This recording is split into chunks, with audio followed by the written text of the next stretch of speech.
Voilà l'intérieur du stylo. Vous avez ici son microphone, tout l'électronique ici qui est protégé dans là.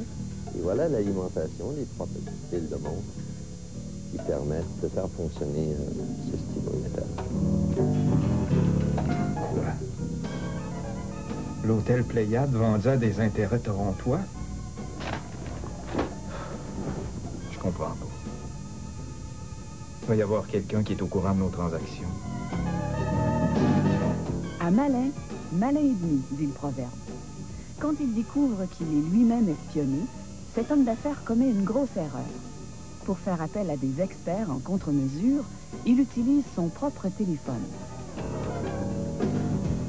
Allô? Oui. Dès leur arrivée, la première préoccupation des experts en détection est de faire un examen visuel de la pièce. Leur but, identifier tous les éléments susceptibles de servir de camouflage au système d'écoute. Cette partie se fait dans le plus grand silence afin de ne pas alerter les oreilles indiscrètes. Après, on passe à l'action. On commence par la fouille physique. Tout y passe. D'après Gérald Tousignan, qui fait de la détection depuis plus de 25 ans, dans la majorité des cas d'espionnage industriel, les moyens utilisés n'ont rien de spectaculaire. Les délais d'installation sont courts, il y a donc avantage à profiter des systèmes en place, quitte à les bricoler quelque peu. Un bon exemple de cela, les systèmes de haut-parleurs, surtout ceux encastrés dans le mur. Quelques modifications et le système transmet tout ce qui se dit dans la pièce. Ce qui n'est pas le cas ici. Si on n'a pas déjà fait un travail d'installation, si on n'a pas déjà été impliqué dans ce type d'installation-là, c'est extrêmement difficile de chercher. Il faut savoir quoi chercher, comment le chercher et où le chercher. Un autre élément, le faux plafond avec tuiles amovibles sera également passé au peigne fin. Avec ce type d'aménagement, les espions ont beau jeu pour dissimuler leurs instruments. Quand, en plus, le faux plafond se prolonge sur tout l'étage, sans division, l'accès à la pièce visée est grandement facilité. Cette fois, nos experts ont trouvé un émetteur. Dans un faux plafond, ils vont vous placer, par exemple, un module comme celui-là, qui va être branché sur les prises électriques, de la lumière, ou comme on veut, et ça va émettre encore là pendant des années. Ça, ce sont des installations permanentes. C'est-à-dire que là, ça va émettre tant aussi longtemps qu'il y aura du courant dans la maison. Pour inspecter les coins et raccoins difficilement accessibles, nos experts se servent d'un appareil muni d'une fibre optique. C'est efficace. La fibre optique, c'est en fait un fibre optique médicale qu'on retrouve certaines applications dans l'industrie qui nous permet d'aller voir de façon très concrète dans des endroits où on ne peut pas aller avec nos mains et nos yeux, généralement. Par exemple, à l'intérieur des structures de meubles, à l'intérieur de certaines structures aussi de l'édifice, dans les tuyaux, ainsi de suite. Ça nous permet d'aller voir exactement ce qui se passe à l'intérieur de ça. Mais la recherche visuelle n'est pas suffisante. Les espions sont fort astucieux et savent profiter de la miniaturisation des systèmes électroniques pour les camoufler aux endroits les plus imprévus. Pour les déjouer, les experts en contre-mesure doivent donc recourir à toute une gamme d'appareils, car dans ce domaine, il n'y a pas d'appareil miracle. Oh, c'est bon, c'est le bureau. OK, prends la calculatrice. Ce scanner, par exemple, ne détecte que le matériel qui transmet sur l'air au moyen de fréquences radio. De toute évidence, d'après le signal, cette calculatrice, tout comme le stylo utilisé par notre homme d'affaires, a été trafiquée pour transmettre ce qui se dit dans la pièce. Mais le plus gros défi pour Gérald Tousignan, c'est la recherche du matériel qui ne fonctionne pas au moment de la fouille. Pour y parvenir, il se sert d'un appareil qui, sous son air de simple aspirateur, est l'un des plus sophistiqués qui soit. En fait, l'appareil émet une onde qui excite tous les composants électroniques situés sur son parcours.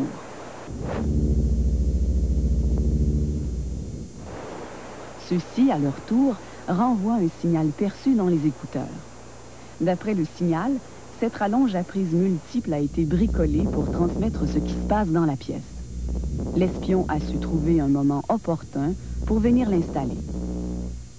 Alors, l'installateur vient placer chez vous un ordinateur, vous avez demandé une imprimante, puis là, maintenant, il faut beaucoup de prises de courant.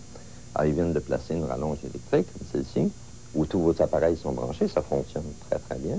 Et voilà, encore un émetteur, et qui lui aussi est alimenté par le courant électrique. Pas de problème, ça va fonctionner encore là pendant des années.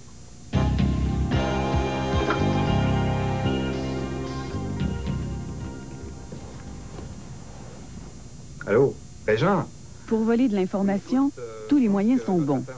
Mais le téléphone reste l'un des outils les plus utilisés car il peut être trafiqué de plusieurs façons. En premier lieu, on cherche les dispositifs qui permettent de capter les conversations. Je vais vous montrer le plus petit émetteur téléphonique qui existe. Il est la grosseur d'un petit morceau de sucre. Et si j'ai placé ceci dans votre téléphone, à l'extérieur, j'entends toutes vos communications téléphonioniques, mais comme si j'étais avec vous. Il n'y a aucune pile, aucune alimentation, puisqu'ils sont alimentés par le réseau téléphonique. C'est la compagnie de téléphone qui leur fournit l'alimentation. Ils sont très gentils. Ici, cet appareil de détection, appelé radar de câble, indique la présence de branchements anormaux sur le circuit téléphonique. Le radar donne également à quelle distance du téléphone se situe l'anomalie, ce qui nous amène aux centrales téléphoniques. Il faut d'abord retrouver le bon circuit. De là, Gérald Tousignan a vite fait de découvrir qu'on a branché un système capable d'enregistrer 6 heures de conversation téléphonique. Mais ce n'est pas tout. On peut aussi, au moyen d'un petit dispositif appelé transmetteur infini, convertir le téléphone en véritable émetteur. Tout ce qui se dit dans la pièce peut être capté. Si j'ai placé cet appareil-là ici sur votre téléphone, chez vous, et je suis rendu à New York ou à Paris ou à Chicago, et je vous téléphone. Je vous demande si tout va bien, ou la secrétaire, le patron, peu importe. Et tout va bien. Alors, je vous laisse raccrocher votre téléphone. Une fois que vous avez raccroché, vous, moi, de Paris, j'envoie cette petite fréquence sur le combiné téléphonique, et là, j'entends tout ce qui se passe chez vous. Votre téléphone est raccroché. Et j'entends tout ce qui se passe dans la pièce où cet appareil-là est. Mais là, il n'y a plus de distance. Ça peut être New York, Chicago, la Russie, peu importe. Il n'y a aucune distance. En somme, les méthodes d'espionnage n'ont pour limite que l'imagination de ceux qui les pensent. Pourtant, l'ABC de l'espionnage repose sur des moyens beaucoup plus simples, à la portée de tous, l'écoute des conversations. Vous rencontrez des collègues, des anciens collègues d'école, ben dites-leur pas sur quel projet vous travaillez, parce que ça se peut que lui travaille pour un compétiteur maintenant. Vous allez dire ça avec la gentillesse du monde. Dans les ascenseurs, ne parlez pas dans les ascenseurs. Taisez-vous. Parlez de toutes sortes de choses, mais pas des choses à votre bureau. Votre bureau, c'est votre bureau. Chez vous, c'est chez vous. On est ici aujourd'hui pour parler d'un problème qui est d'actualité, la protection de l'information dans l'entreprise. Pour Marcel Bergeron, criminologue, l'espionnage, c'est comme la médecine, mieux vaut prévenir que guérir. Il agit donc comme conseiller auprès des entreprises qui désirent mettre sur pied un système de protection de l'information. Et là, comme dirait un personnage célèbre, pour réussir, c'est élémentaire, mon cher Watson, il faut s'organiser, respecter certaines règles. Une des pratiques auxquelles vous devrez éventuellement travailler, c'est identifier vos informations. Alors, un exemple, c'est que lorsque vous auriez, par exemple, un imprimé d'ordinateur, OK, qui aura de l'information que vous jugerez importante, ben, tout ce que vous faites, c'est que vous l'estampillez. Voyez. À ce moment-là, la personne qui passe près de votre bureau pendant l'heure du dîner ou qui passe le soir, qui voit ça sur votre bureau, si vous l'avez oublié, à ce moment-là, la prendra et mettra ça en lieu sûr dans le tiroir. Toutefois, dans certains cas, ces mesures sont insuffisantes. Tu veux discuter de notre stratégie de vente? OK, mais attends un petit peu, je vais me servir du brouillard de voix parce que l'information est quand même confidentielle. Par exemple, pour lutter contre l'écoute des conversations téléphoniques, seuls les brouilleurs de voix sont vraiment efficaces. La conversation devient alors incompréhensible. Le même principe de brouillage s'applique pour l'envoi d'un fax. Voici quelques lignes d'un texte original à télécopier. Voici, après brouillage, à quoi ressemble le document reçu. Bien malin qui pourra déchiffrer ces hiéroglyphes sans en connaître le code. Et pour ceux qui préfèrent croire que l'espionnage industriel, c'est surtout une affaire de roman de série noire ou de cinéma, Rappelons simplement qu'une enquête effectuée aux États-Unis montre qu'en 1991, 450 000 appareils de toutes sortes ont été vendus pour fin d'espionnage. À bon entendeur, salut!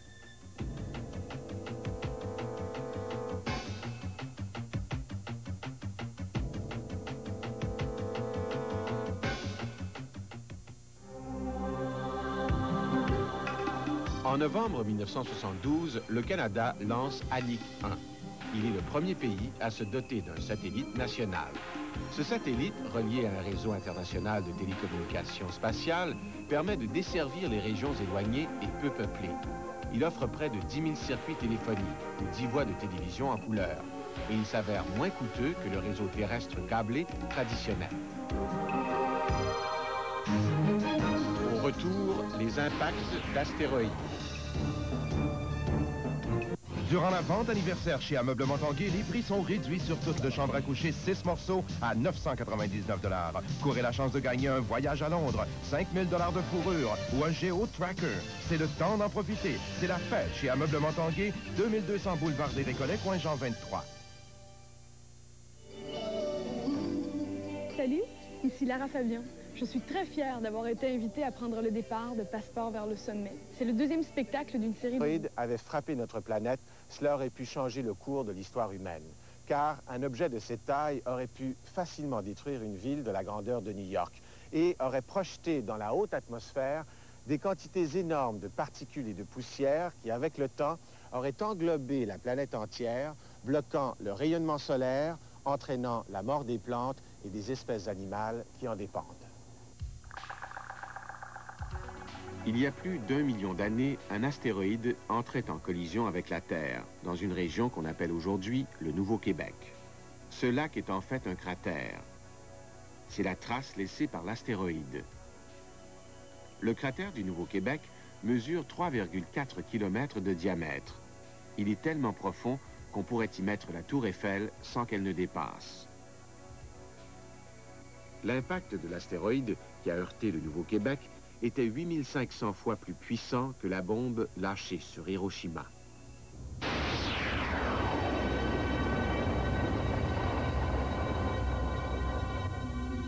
Au moins 130 cratères semblables à celui du Nouveau-Québec sont visibles à la surface de la Terre. Si on ajoute à cela les cratères aujourd'hui effacés par l'érosion, on constate que les astéroïdes nous ont souvent visités. L'astéroïde Gaspra a été photographié l'an dernier par la sonde Galileo. C'est le premier astéroïde à avoir été observé de si près. Sa taille, 20 km de longueur.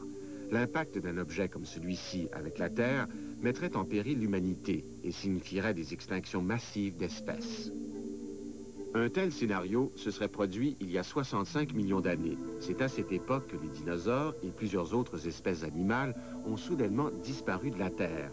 On pense de plus en plus que c'est la chute d'un astéroïde qui est à l'origine de leur disparition subite. La grande majorité des astéroïdes forment une ceinture entre Mars et Jupiter. Ils pourraient provenir d'une planète qui aurait explosé au début de l'évolution du système solaire. Ou encore, ce seraient des débris rocheux qui ne seraient pas parvenus à former une planète. Certains astéroïdes sont arrachés de leur orbite par la force gravitationnelle de Jupiter. Ils croisent alors la trajectoire de la Terre, d'où la possibilité d'une collision. La NASA décidait récemment d'ériger autour de la Terre 6 télescopes ultra perfectionnés, consacrés exclusivement à la détection d'astéroïdes. Coût initial du projet, 60 millions de $. Son objectif, localiser les astéroïdes possiblement dangereux et suivre leur trajectoire. Les probabilités qu'un astéroïde frappe la Terre sont faibles. Seulement une sur plusieurs millions. Alors, pourquoi s'inquiéter et investir dans des programmes de surveillance spatiale?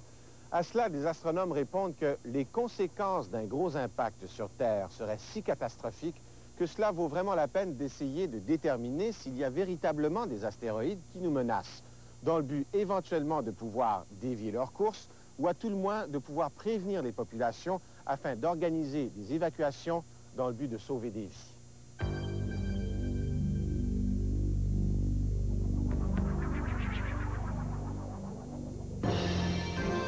Au retour, une solution au problème du plastique qui pollue. $. Avec son objectif zoom, ce qui est éloigné vous paraîtra tout près. À l'approche des fêtes, l'ère du cristal vous entraîne dans une nouvelle dimension. Pour vous aider à y accéder, l'ère du cristal vous propose les cours en conscient positif donnés par Guy Beauchesne, médium de grande réputation. L'ère du cristal vous offre également des livres, des pierres et des cristaux, des pyramides, des cassettes, des pendules et des huiles aux innombrables propriétés. À Noël, offrez des cadeaux magiques. Choisis à la boutique l'ère du cristal, 2265 boulevard du Rochon, Trois-Rivières. Du lundi au vendredi. La plus belle, la plus fine. Chaîne télévision. Diana et Charles se séparent après 11 ans de mariage. Et puis Québec accélère son programme de travaux publics. Le gouvernement injecte 300 millions de dollars. J'ai tellement envie d'avoir une maison. Puis j'ai le goût de la construire moi-même. Au bord de l'eau. Quand on profite de rabais de 15 à 60% avec les plans d'économie et les tarifs réduits de l'interurbain Bell, on peut prendre le temps de se parler.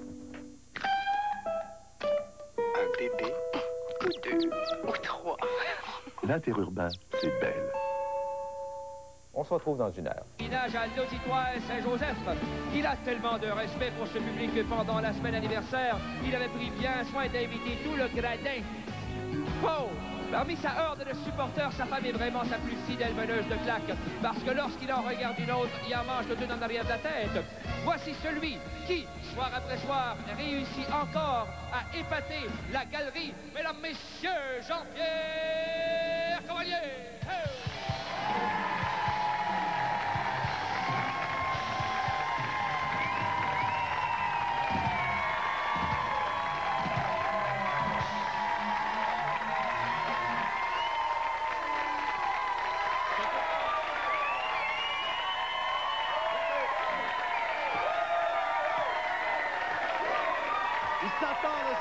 Arrêtez!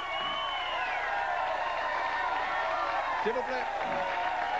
S'il vous plaît. Ils s'attendent vraiment à ce qu'il se passe quelque chose. Je dois vous dire, sachant de qui ils viennent, pour moi, ces applaudissements ne manquent pas d'intérêt.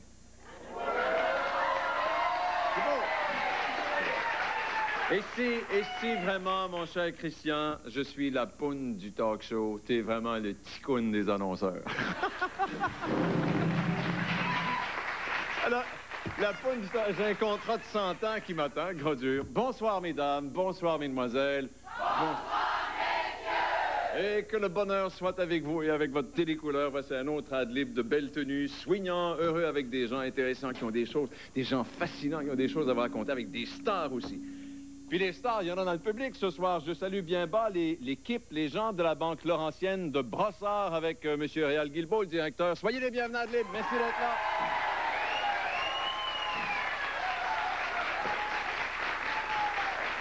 L'équipe de la Banque Laurentienne de Brossard avec deux gros chèques. Un gros chèque qui va immédiatement à la Fondation Jules et Paul-Émile Léger. Et l'autre deuxième gros chèque, à condition que je mette un chandail. Je l'accepte et j'accepte la condition parce que vous devriez savoir ce que j'enlève pour la moitié de ça. Pour la moitié de ça. Mesdames, Messieurs, avec nous ce soir à Adlib, les animateurs de Vedettes en direct, Daniel Ouimet et Serge Belair. Nous avons aussi de la bien belle visite rare et prestigieuse. Monsieur Gilles Vigneault est avec nous. De la visite tout à fait exceptionnelle de la Californie, mesdames, messieurs, l'auteur de la thérapie primale, le docteur Arthur Janov est là aussi. Et pour faire chanter tout ça, nous avons invité la belle Lara Fabian. Que voici! Oh! Réveille-toi, brother. Réveille-toi, brother. Réveille-toi, brother. Réveille-toi, brother. Réveille-toi, brother. Réveille-toi, brother. Réveille-toi, brother. Réveille-toi, brother. Réveille-toi, brother. Réveille-toi, brother. Réveille-toi, brother. Réveille-toi, brother.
mauvais rêve. Il faut dire que leurs moindres faits et gestes avaient défrayé la chronique. Bref, le prince Charles et la princesse Diana se séparent après 11 ans de mariage, mais ils ne divorcent pas parce que pour que le prince héritier puisse conserver sa prérogative de devenir roi d'Angleterre.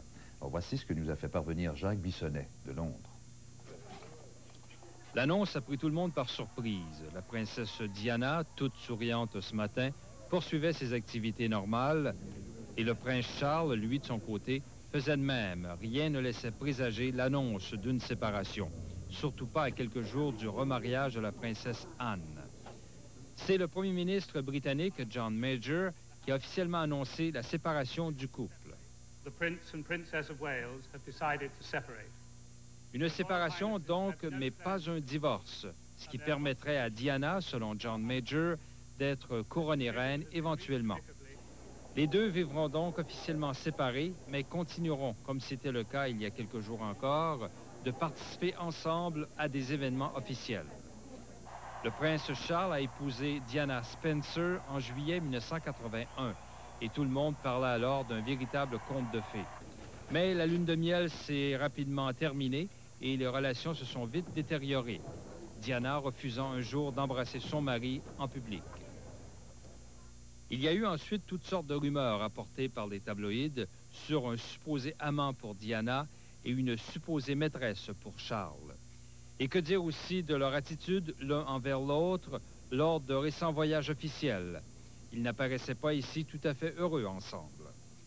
La nouvelle de la séparation a semé tout un émoi chez les Britanniques. Well, it's very sad news. I think we're all devastated. Une triste nouvelle pour ces femmes. It must be one of the saddest announcements made by any prime minister in modern times. Edward Heath a déclaré en Chambre que c'était la plus triste nouvelle qu'un premier ministre pouvait annoncer. La garde des deux enfants maintenant sera partagée selon la volonté des deux parents. Cette séparation de Charles et Diana vient couronner une année très difficile pour la monarchie anglaise. On comprend peut-être mieux maintenant pourquoi la reine Élisabeth II, il y a quelques semaines pour ses 40 ans de règne, parlait d'annus horribilis, d'une année horrible. Ici Jacques Bissonnet, à Londres. Ce soir au point, après le débarquement en Somalie, jusqu'où la communauté internationale doit-elle aller pour protéger des populations en détresse? Un reportage sur Boutros Ghali et l'avenir des Nations Unies. 15 millions en tout, 295 qui vont être alloués aux écoles et aux hôpitaux et 100 autres millions qui vont aller à la construction de tronçons d'autoroutes. Voici les précisions de Gilles Morin là-dessus. Gérard Delévesque a retrouvé son sourire des beaux jours. Il a concocté divers moyens de relancer l'économie sans que cela ne lui coûte trop cher. Avec Claude Ryan, il annonce 430 millions d'investissements. 10 millions pour la rénovation de logements modestes, 25 millions aux municipalités pour des travaux d'égouts et d'aqueducs, 100 millions pour des autoroutes et 295 millions pour devancer des travaux de rénovation et de construction d'écoles et d'hôpitaux. Santé et services sociaux, 160 millions. Éducation, 45 millions. Enseignement supérieur et sciences, 75 millions. Et Société immobilière du Québec, 15 millions. Avec ça, 5 000 personnes devraient trouver du travail cet hiver. Ces travaux ne coûteront pas cher au gouvernement. Pour l'essentiel, il ne paiera que les intérêts sur les emprunts des commissions scolaires et des hôpitaux. Les projets à mettre en chantier seront annoncés dans quelques jours.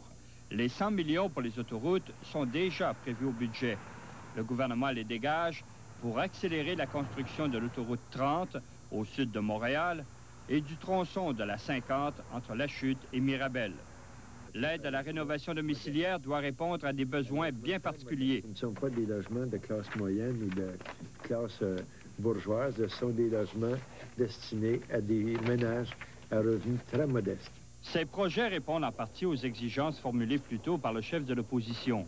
Mais Jacques Parizeau en veut plus, comme l'accélération des projets de cogénération énergétique et l'accélération des études sur le train à grande vitesse. Et c'est un marché potentiel de plusieurs centaines de milliards de dollars. On ne peut pas se traîner les pieds comme on le fait à l'heure actuelle. Tous ces projets peuvent créer de l'espoir, mais suffiront-ils à diminuer le chômage cet hiver? Gilles Morin, à Québec. Presque un an qu'a eu lieu la faillite de la compagnie d'assurance Les Coopérants, eh bien, on apprend qu'il y a des dizaines de clients qui ont été lésés dans les procédures de liquidation qui ont suivi. Une enquête de l'Association des agents et courtiers d'assurance du Québec relève 170 infractions et il y a 16 courtiers qui devront s'expliquer devant leur comité de discipline. Les explications de Louise Baudouin. En janvier dernier, on commence la liquidation de la compagnie d'assurance vie des Coopérants qui a fait faillite. Les assurés sont laissés sans agents et courtiers. C'est alors un vent de panique où beaucoup de consommateurs remplacent leur police des Coopérants par celle d'une autre compagnie. 11 000 remplacements au total entre janvier et avril 92. Dans une enquête rendue publique aujourd'hui, l'association qui régit les agents et courtiers d'assurance du Québec dénonce certains de ses membres qui auraient profité de la situation auprès des consommateurs. Nous voulons dénoncer aujourd'hui toute pratique et tout intervenant qui fait qu'un consommateur peut être lésé dans quelque chose aussi sérieux que la protection. Sur 1500 cas étudiés, on relève 170 infractions et 16 agents et courtiers devront comparaître devant le comité de discipline de l'association. Ça pourrait aller de l'amende à la radiation temporaire ou à la radiation à vie. Ces infractions, elles comprennent les cas de consommateurs qui, en changeant de police, ont été laissés à découvert durant plusieurs semaines. Il y a eu des remplacements de police injustifiés, des formulaires mal remplis, des entraves à l'enquête et de la falsification de signatures. Et ce ne serait que la pointe de l'iceberg. Il y a sûrement d'autres cas dans ceux que nous n'avons pas vérifiés. Nous ne sommes pas ici pour vous dire le contraire. De là à dire combien, je ne sais pas. En avril, l'acquisition des assurances des Coopérants par Assurance Vie Desjardins a réglé le problème.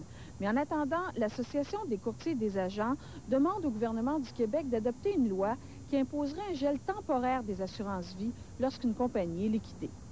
Louise Baudouin, à Montréal.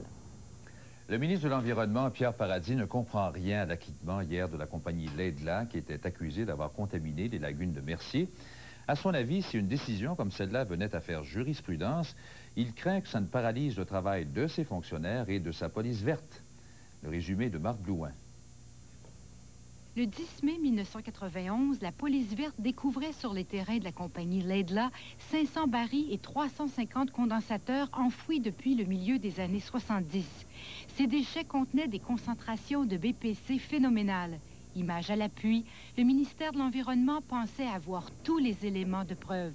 La preuve du ministère était accablante. Malgré cet état de fait, la Cour a acquitté la compagnie Laidlaw quant à sa responsabilité criminelle. Le ministère ne peut vivre avec une telle décision. Pierre Paradis note que le juge Mercier admet pourtant l'existence d'un désastre écologique aux lagunes de Mercier. C'est sur une question de droit pur, affirme le ministre, que Laidlaw a pu être acquitté. Mais cela risque de paralyser tout le travail de la police verte. Si des pollueurs de l'importance de Laidlaw peuvent s'en tirer, imaginez-vous dans quelle situation ça laisse le ministère de l'Environnement du Québec. La situation, ajoute-t-il, ne peut absolument pas être tolérée dans son état actuel. Nous évaluons les options possibles. Le procureur général doit décider dans les 30 jours s'il va en appel, si ce jugement a des chances d'être renversé en appel. Sinon, le ministère de l'Environnement devra resserrer le libellé de l'article 20 de la Loi sur la qualité de l'environnement. Voilà ce qu'il en est pour la responsabilité criminelle de Laidlaw, mais il reste la responsabilité civile. Dans ce cas-là, jure Pierre Paradis, son ministère agira avec un maximum d'expertise et de prudence parce que, dit-il, ces gens-là sont équipés pour faire face à la musique. Marthe Blouin, à Québec. Passant la Russie, c'est une grosse nouvelle. Le président Yeltsin vient de subir un de ses pires revers, de ses pires humiliations depuis son accession au pouvoir. C'est-à-dire que le Congrès des députés a rejeté la nomination d'Egor Gaïdar au poste de premier ministre. Au fond, c'est un désaveu, mais vraiment très cinglant, des réformes économiques dont Gaïdar a été le maître d'œuvre comme premier ministre par intérim. Regardons le compte-rendu de Don Murray à Moscou. Le vote était le point culminant de 8 jours de négociations et de tractations. Plusieurs expositions, vous avez présenté vos caricatures. Mais là, c'est M. Théberge qui est là. Oui, c'est Claude qui était ici. Entre parenthèses, cette fin de semaine, tant qu'à faire une plug, il faut bien faire une. Il a une exposition Monsieur Bellarion, Oui, dans l'exposition, il est coiffé par Alvaro aussi. Alors, vas-y. Il va en banque ancienne, c'est ça? Il y a Jean-François Mercier aussi. Jean-François Mercier aussi, si vous avez un problème, il va vous recoller. Chirurgien esthétique, il va nous recoller. Non, mais c'est vrai, il fait une exposition de petites toiles, de petits formats dans son atelier. Ça, c'est merveilleux. Mais c'est un monde qui est merveilleux, tu le sais, Jean-Pierre, quand on fait un dessin, quand on s'installe devant avec des crayons et de la couleur, comment on part, puis il n'y a plus rien qui existe. Hein? Oui. Est-ce que vous regrettez, cher homme, le moment où vous faisiez des... Non, ça prend... Moi, je fais de la caricature, puis pour faire la caricature, il faut être méchant. Je suis pas méchant, moi, je suis un bon garçon. Mais c'est faux. Il faut être... Mais la peinture... J'ai appris de vous, mais... J'ai tout appris de vous. Je sais que tu en fais, tu fais de belles choses. Merci. Ce sont très belles, ces choses. Est-ce que vous restez avec nous? Vous allez vous coucher parce que vous levez de bonheur? Non, on va s'asseoir, on va écouter avec les invités. Ils vont durer jusqu'à la fin, c'est parfait. Mesdames, Messieurs, on vous présente une film, on vient de passer dans 2 minutes. Ne quittez pas,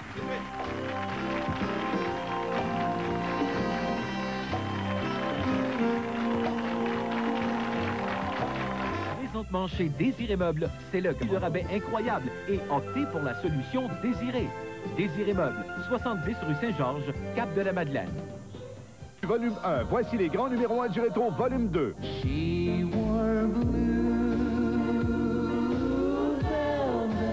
Revivez l'époque de... Sans oublier le spécial souvenir Elvis Presley. En plus de Diana, 50 succès rétro non-stop, les grands numéros 1 du rétro volume 2 en vente maintenant. Vins et fromages, une aventure gastronomique, un voyage hebdomadaire au pays des fins gourmets. Découvrez les différentes régions vinicoles, les préférences des personnes. Un spectacle dont la première à Paris sera entre le 11 et le 17 mars prochain à la Maison des Arts de Créteil. Après quoi, tournée, après quoi, le TNM, 3 semaines en septembre 93. Ça finit par tenir occupé. Ouais. Puis là, on vient de sortir un petit livre pour les enfants. On va le montrer aux gens. Histoire racontée dans la main. Vous allez c'est vraiment... des titres, vous, je ne sais pas où est-ce que vous les prenez, mais cherchez. Dans la main. Dans la main, oui, dans la main. Je l'ai pris en fait dans la main d'un enfant de 5 ans à qui j'ai raconté ces contes-là. Il y en a 2. Il y en a un qui sortira l'an prochain, qui s'appellera Gaïa et le Petit Désert. Et il s'agit de raconter l'histoire en situant des lieux des événements, des aventures de Léo, dans la main de l'enfant et de suivre son chemin, le chemin qu'il parcourt dans la presqu'île du Capitaine, dans la presqu'île du Fort, dans celle de la presqu'île majeure, et puis après ça, la presqu'île des Anneaux, où il fait faire ses ancres, puis finalement la presqu'île de l'Oreille, je crois. Oui, la presqu'île de l'Oreille. La presqu'île de l'Oreille, parce que oui, comme par hasard.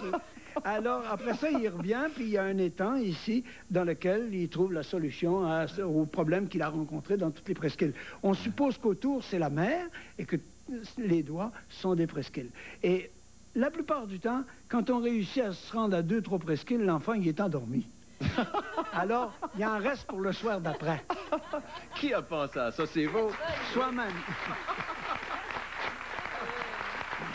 C'est pas la première fois que vous travaillez pour les enfants, puis je dis travailler, enfin, c'est pas la première fois que vous vous amusez. On travaille beaucoup pour les enfants, vous savez ça, monsieur. Oui, les grands aussi. Ah oui, et les grands-enfants aussi. Ouais. Alors, j'ai fait dans le temps Picot, les 4 saisons de Picot, qui étaient 4 contes, avec de la musique, tout ça. Et puis, ensuite, Quelque part dans l'univers d'Eva, qui étaient 3 contes. J'avais un contrat avec mes enfants. C'est-à-dire la permission de raconter quelques contes de ceux que je leur racontais. Alors, un jour, il y a un de mes fils, qui est grand maintenant, et qui m'a dit, est-ce que tu vas tous les raconter? Parce que j'ai demandé la permission de les raconter aux autres enfants du monde francophone. Ben, j'ai dit, j'aimerais bien avoir la permission d'en raconter plusieurs. Alors, j'en avais raconté, j'avais calculé une 40aine, avec des titres que j'avais notés. Alors, il a dit, ben, peut-être qu'une 10aine, ça serait assez. Alors, j'ai respecté mon contrat jusque maintenant, et là, je suis rendu avec ces 2-là à 9, il m'en reste un à faire. On est dans la période des fêtes et je me souviens, c'est l'année Ben, passée. on a apporté ça pour les œuvres. Oui, puis on l'accepte avec grand plaisir. Si vous voulez avoir les chansons de 101 chansons. 101 comme par hasard. C'est 1960-1990.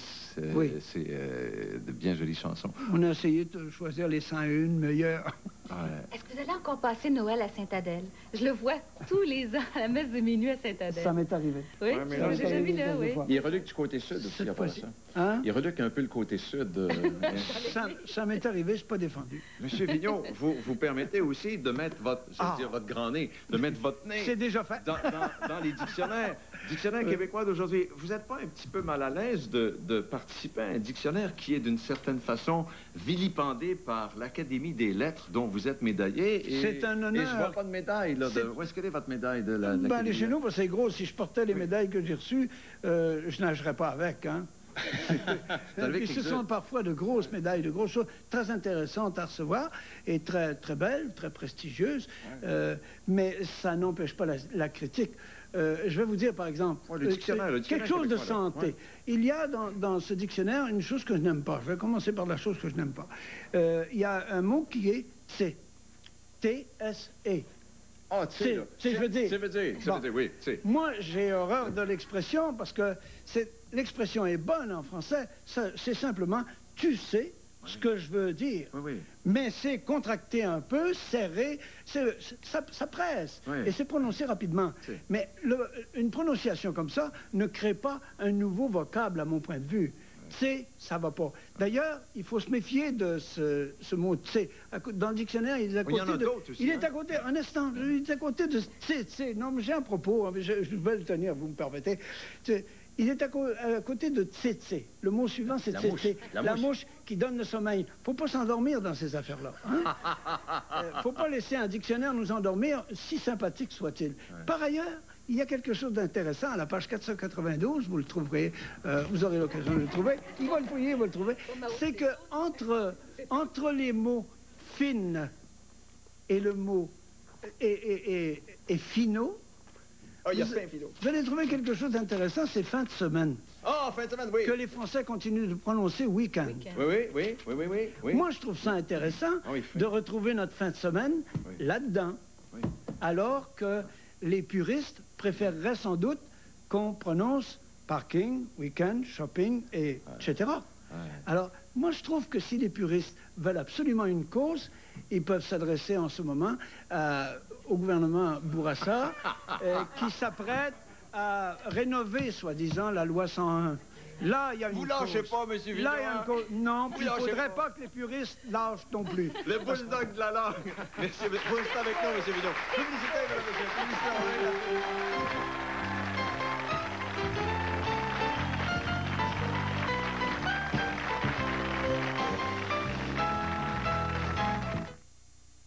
Pour Noël. Pierre Bénan et son nouvel album. Regarde la mer qui vagabonde.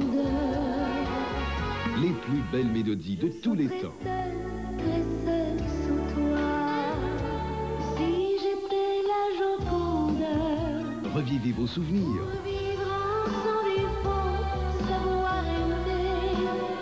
Emmène-moi dans Les plus belles chansons d'amour. En vente maintenant. Ne manquez pas samedi. Et encourager à avoir la chance d'atteindre notre plein rendement. Quelquefois, nous prenons un peu plus de temps pour apprendre. Mais avec votre appui, nous pourrons avoir autant de succès que n'importe qui. La Société canadienne du syndrome de Down et les clubs de Civitan savent que nous pourrons rencontrer les défis de la vie et réussir. Tout ce qu'on demande de vous, c'est de nous donner la chance. Gustez ces super buffets du soir, servis du mardi au dimanche à prix vraiment abordable. Également au menu, tout un choix de tables d'hôtes. Entre autres, steak, brochettes et fruits de mer. Le Bouzouki, le restaurant préféré de toute la famille. 1606e rue, Trois-Rivières. Plomberie René Carle a entièrement réaménagé son magasin. Maintenant plus grand, on a ouvert un département de quincaillerie. Sur place, vous trouverez une magnifique et vaste salle de montre avec 14 salles de bain des plus complètes. Pour du style, de la qualité et du service, Plomberie René Carle, 865 Berlinguet, Cap-de-la-Madeleine. Une visite vous convaincra. Agenda économique, c'est la vie des gens d'affaires. Les gens...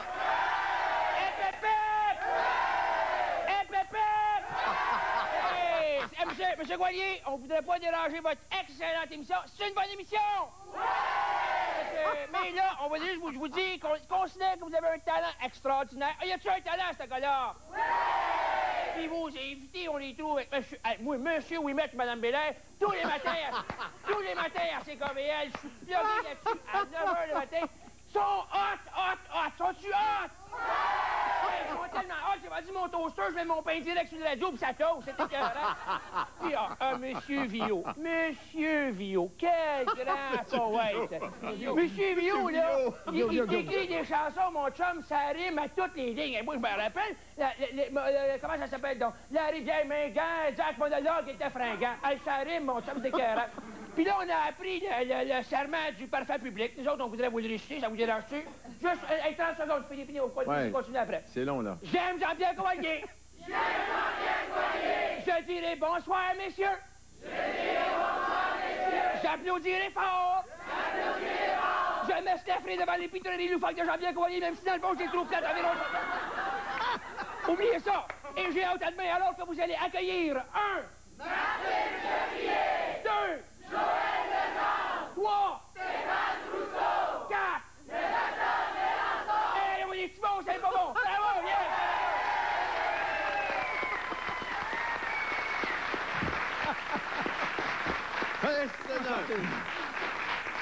Ça, écoutez, vous allez apprendre des choses. Revivre et vaincre sa souffrance, le nouveau cri primal, c'est le best-seller.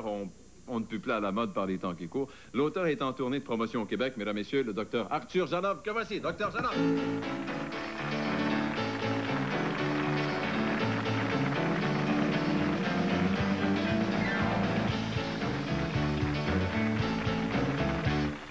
Ça fait plaisir de vous voir, docteur. Merci.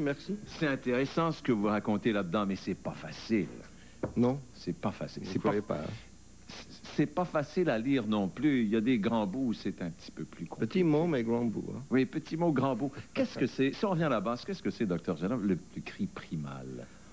Le cri primal, c'est un nom de bouquin, un nom de livre, mais... Ça existe aussi, le cri primal.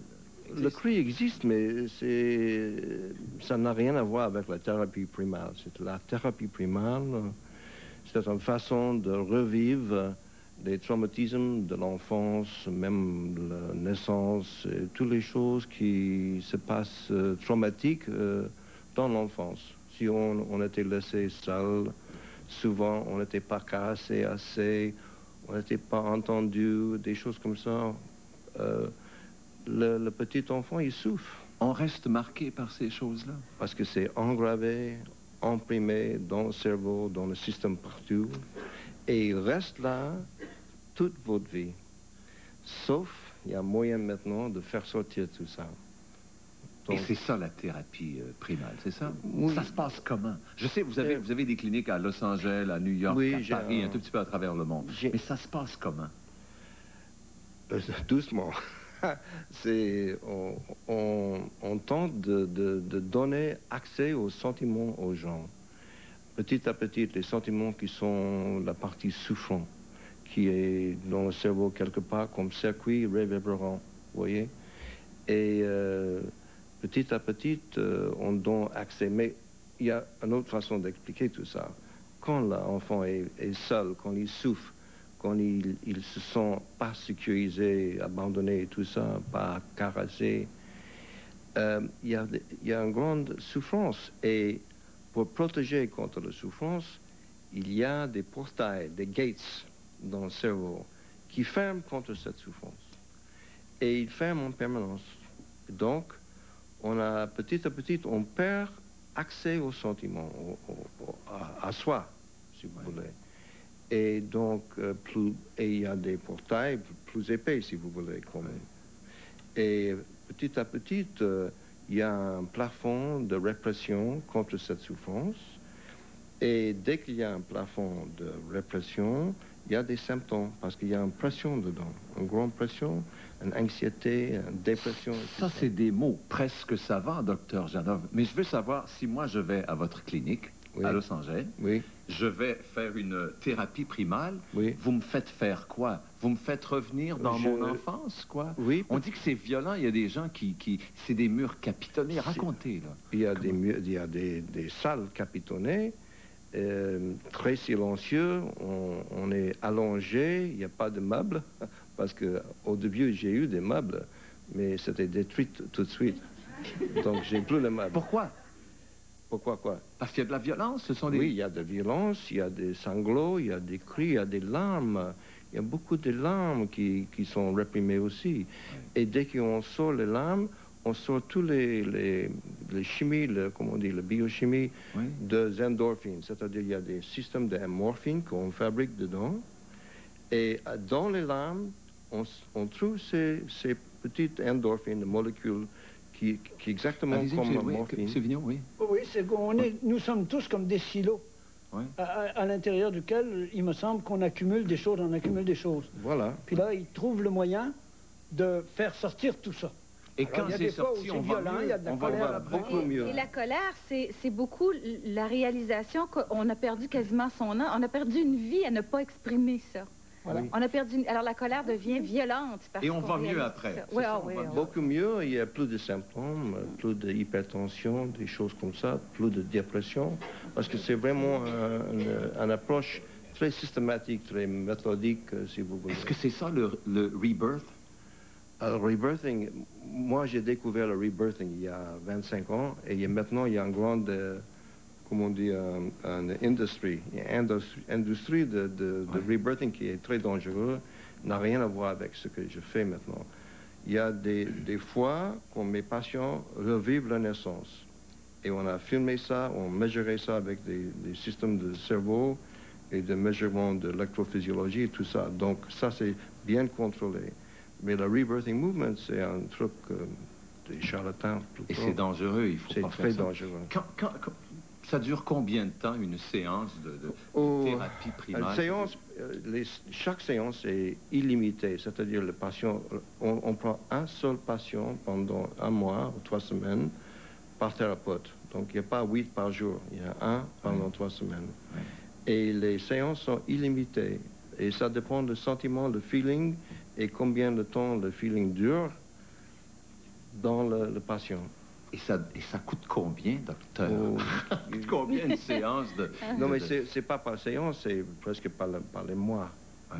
C'est au mois. C'est au mois? C'est au mois. C'est au mois. Au mois, quelques mois. Ou à 7 semaines, quoi. Ça dépend du temps. Oui, parce qu'il y a des groupes après, et les patients, ils restent là au moins 1 an. J'ai appris que vous le faites en français à Los Angeles. Si on veut faire une thérapie primale, il faut aller à Los Angeles et vous le faites en français là-bas aussi. Oui, il y a des thérapeutes de Montréal d'ailleurs, et des Français aussi qui donnent les thérapies en français, donc espagnol aussi. Mais oui, et il faut qu'il appelle, ça s'appelle le Primal Training Center. Est-ce que ça se fait bien ailleurs dans le monde? C'est quoi? Est-ce que ça se fait à beaucoup d'autres endroits dans le monde? Il y a des gens qui prétendent de le faire. Oui, il y a des 500 cliniques qui utilisent mon nom dans le monde. Mais ils ne sont pas formés par mon nom. Les poursuivez-vous? Oui. Non, mais j'ai un centre maintenant à Los Angeles, et donc, si les gens veulent, oui. Et un centre de formation ici pour le psychologue et pour le psychothérapeute qui veut être formé dans cette méthode. Oui. Allez-vous ouvrir une clinique à Montréal éventuellement? Ça dépend des Montréalais, comment on dit ça? Montréalais. Ça dépend. S'ils veulent, et les brossardois. S'ils veulent revenir ici pour ouvrir quelque chose, c'est possible. Merci beaucoup, docteur. Oui. C'est très intéressant. Oui. Mesdames, Messieurs, vous en serez plus long. Lisez ça, le nouveau cri primal, le docteur Janov. Merci infiniment, docteur. Merci. Publicité, nous rejoindrons tout de suite. 2 minutes.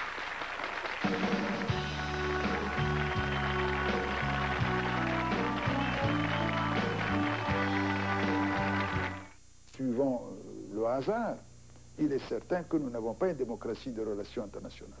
Et c'est un problème extrêmement difficile puisque nous n'arrivons pas encore à réaliser la démocratie dans le cadre des États-nations. Alors imaginez comment c'est difficile de réaliser la démocratie dans la société des États. Mais là aussi, il se met à dos ceux qui traditionnellement contrôlaient l'ONU. Ce n'est pas vraiment le rôle du secrétaire général d'essayer de changer les institutions. Tout mes souvenirs.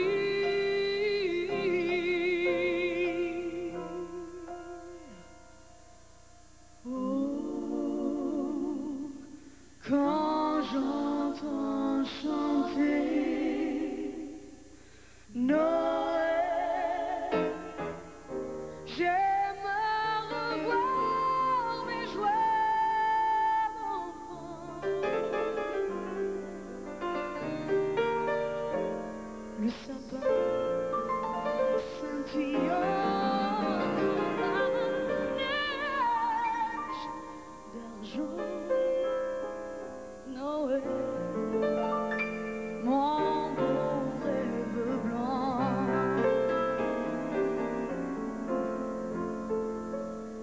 Oh,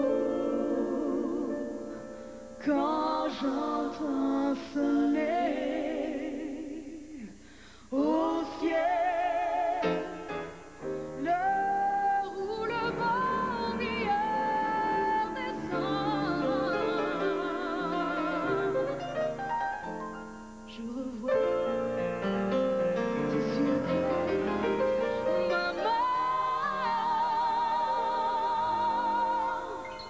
et je songe à d'autres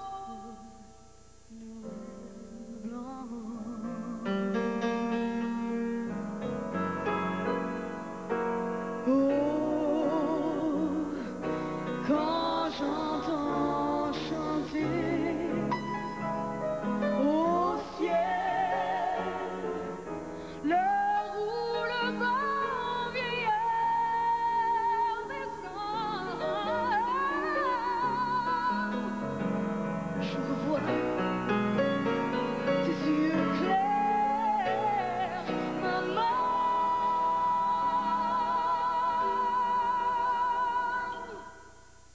et je songe à d'autres Noëls blancs.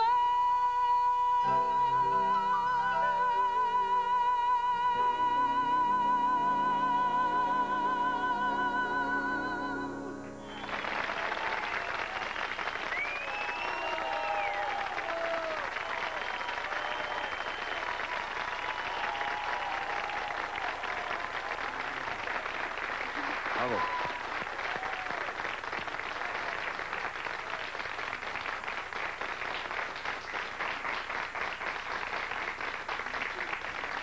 C'est beau. Fait toujours plaisir d'entendre ces classiques-là. Hein? Merci, monsieur Poilier. C'est pour vous le verre d'eau, mon chéri. Puis il y a aussi les chansons habituelles, enfin les chansons habituelles, les autres chansons du disque compact. Et pas fait de disque de Noël? Pas fait de disque de Noël? Non, j'ai pas fait 10 de Noël. Disons que j'ai participé furtivement à un album qui est sorti sur le marché qui s'appelle Les Grands Classiques de Noël, mais ça a été fait vraiment en toute amitié en studio. Ouais. Monsieur Vigneault ne le sait pas, enfin, vous avez pris l'accent, enfin, vous êtes Oui. vous êtes vraiment intégré. Ça ne fait jamais que la 4e fois que vous me le dites. Mais vous êtes belge. Oui, je suis belge. Moi, je radote un peu à un moment donné. Non, mais c'est normal, c'est l'âge. Mais ça va passer, vous allez voir. Ça passe. Ça passe. Fais-tu tourner ces tonnes? C'est un disque? Mesdames et messieurs, c'est la dernière fois que je viens à Lille. Non. Non, mais je veux savoir si vous allez retourner en Belgique pour les fêtes de Noël, parce que habituellement, oui, Noël, tu sais. Bien sûr. Malheureusement, j'ai pas cette chance-là parce que je travaille pendant les fêtes et mes parents eux-mêmes n'ont pas la chance de venir non plus. Alors, on se voit pas, mais c'est pas grave. Vous allez travailler tout le temps des fêtes? Je travaille jusqu'au moins le 25 décembre, oui. Ouais. Vous allez faire dans vos tours de chant, faire des chansons de Noël, bien sûr. Avec grand plaisir. Je trouve que c'est toujours des beaux classiques à interpréter. Ah, vous avez fait une tournée du Québec récemment, les gens en parlent. 8400. Une tournée assez particulière. Oui. Vous alliez avec votre guitariste, avec votre pianiste, comment c'est ça. Effectivement, c'est une tournée acoustique. C'est une tournée acoustique. On a fait 8400 km à travers la province de Québec. Ouais. On s'est rendu jusqu'à presque le Havre-Saint-Pierre, en passant par Rouyn-Noranda, en tout cas toutes les grandes villes. Je me suis rendu compte que le Québec, c'était grand, premièrement.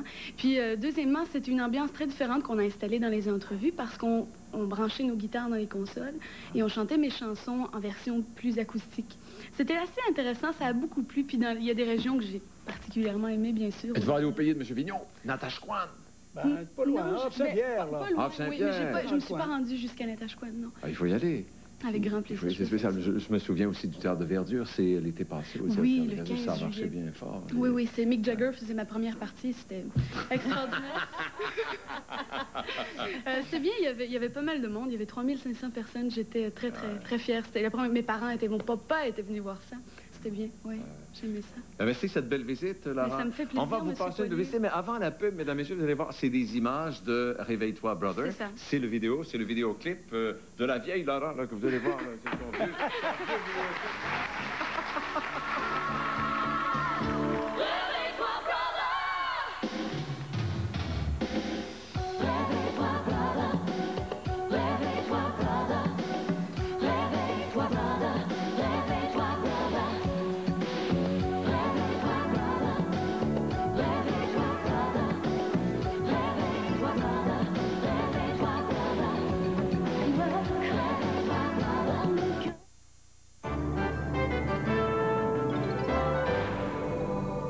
Dans quelques minutes, on fait sépare. Et pourtant, il y a 11 ans, on parlait du mariage du siècle.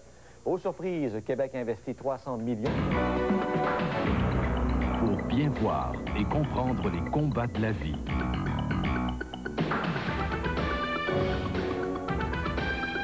Une équipe. Aujourd'hui, l'information, c'est TVA.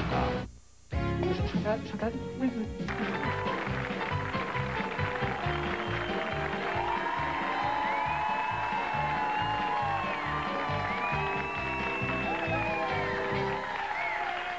Chanson de Brel, hein? Chanson de Brel, madame promène son cul sous les remparts de Varsovie, c'est bon. C'est bon. Hey, je prends les 2 chèques, la Banque Laurentienne. Oui.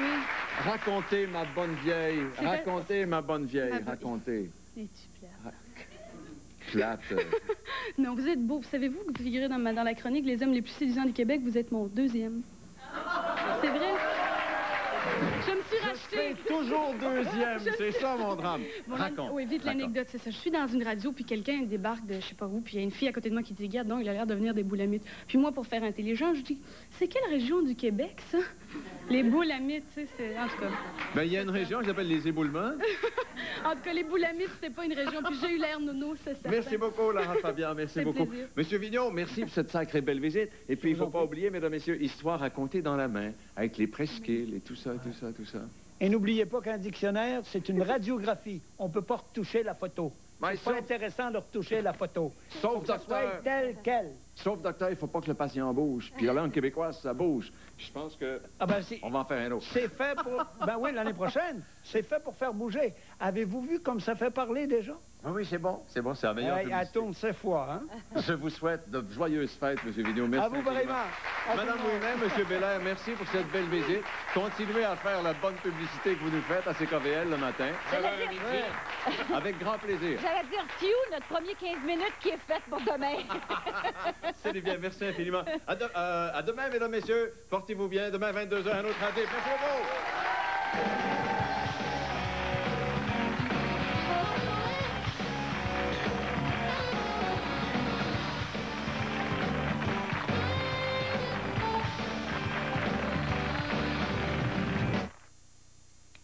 Mademoiselle, m'excuse, c'est parce que l'émission est finie, pouvez-vous nous détacher, s'il vous plaît?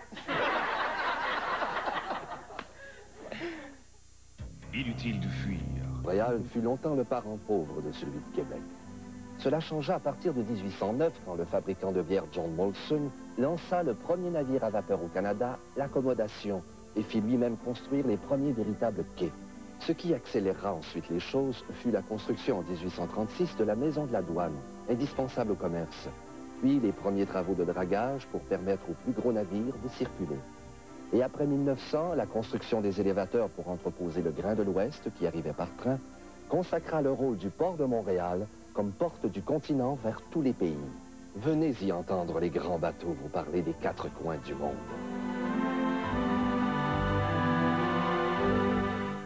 Cette capsule vous a été présentée par la brasserie Molson. Français et Américains s'installent en Somalie. La population reprend espoir. Les Britanniques sous le choc, Diana et Charles se séparent.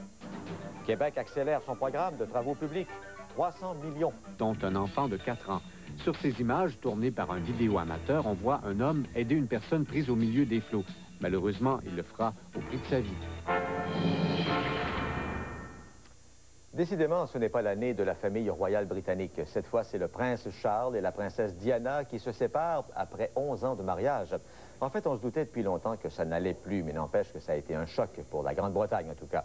Et les tentatives de réconciliation nous auront montré un couple encore plus divisé, comme par exemple au moment de leur dernière visite officielle ensemble en Corée du Sud il y a un mois. Le compte-rendu de Gérard Pau. It is announced from Buckingham Palace that, with regret, the Prince and Princess of Wales have decided to separate. En juillet 81, leur union avait été qualifiée de mariage du siècle. Diana, née Spencer, 20 ans, jeune fille de bonne famille, épousait le prince héritier de 13 ans, son aîné. Mais ce qui devait être un conte de fées s'est transformé en cauchemar ces dernières années. Leur vie privée, scrutée à la loupe, a mis en lumière toutes leurs différences. Elle aimait le rock'n'roll, lui la musique classique. Charles était plutôt réservé et disait parler au plan. Diana, elle, préférait les escapades nocturnes. Il était devenu un des personnages les plus célèbres de la famille royale, au point de porter ombrage au prince. L'apparition au printemps dernier de la biographie de Lady Di, où on faisait état de tentatives de suicide, viendra confirmer qu'ils n'avaient plus grand-chose en commun. 2 enfants sont nés de leur union, William et Harry, qui ont maintenant 10 et 8 ans. Cette année horrible, selon les propos même de la reine Élisabeth II, trouve donc sa conclusion. Le prince Charles demeure tout de même l'héritier du trône. Dans les prochains jours, il déménagera chez sa grand-mère, la reine-mère. Nous avons été extrêmement chanceux. Le ciel s'est dégagé à temps pour que l'on puisse observer l'éclipse lunaire. Mais ce n'est que de courte durée puisque nous attendons les flocons pour demain. Plus de détails un peu plus tard.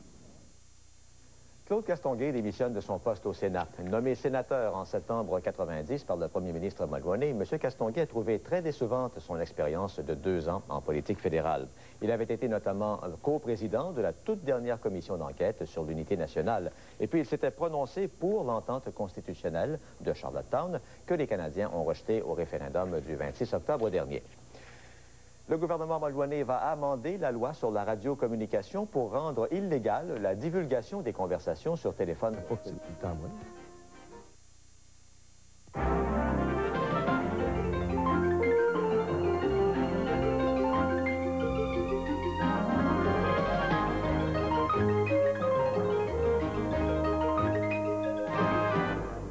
Le gouvernement Bourassa va devancer des investissements de 300 millions de dollars, d'une part pour stimuler l'industrie de la construction, et puis, si possible, donner un coup de pouce à l'économie.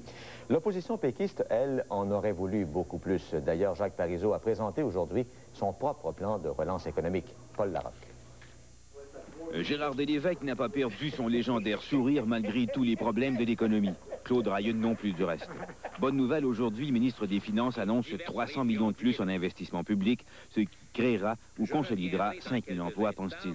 Essentiellement, le gouvernement va devancer des travaux de rénovation et de construction touchant des hôpitaux, des écoles et autres édifices gouvernementaux.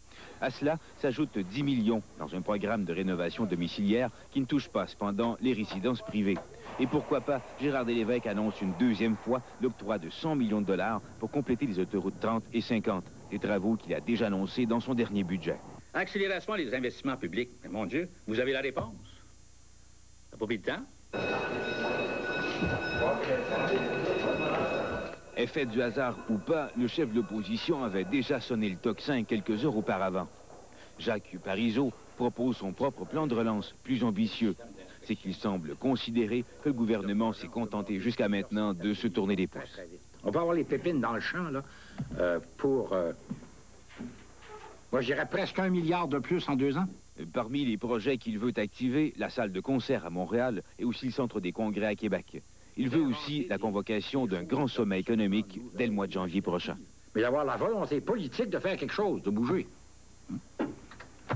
Paul Larocque, TVA, à Québec. Voilà.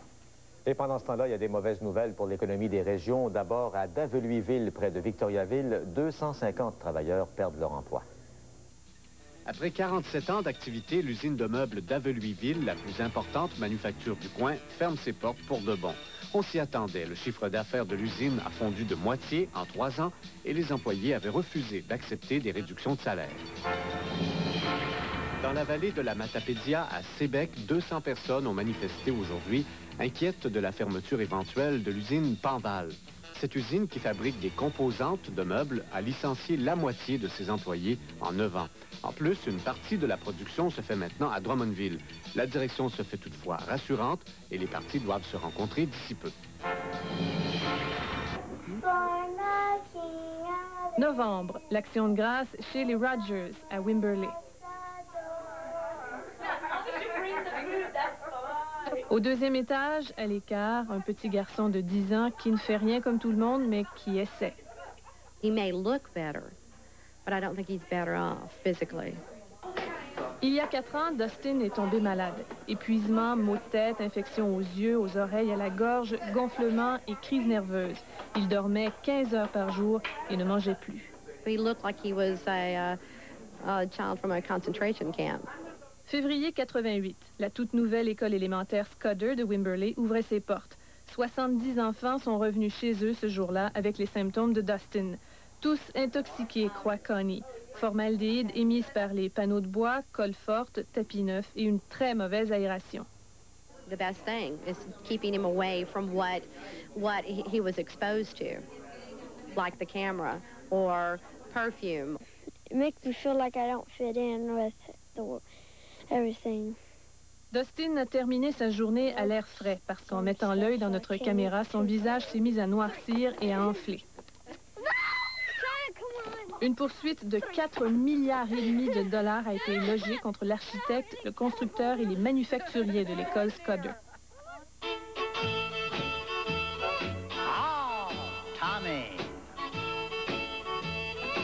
Au cœur de Dallas, à 400 km de Wimberley, un espoir pour tous ces malades qu'on dit imaginaires.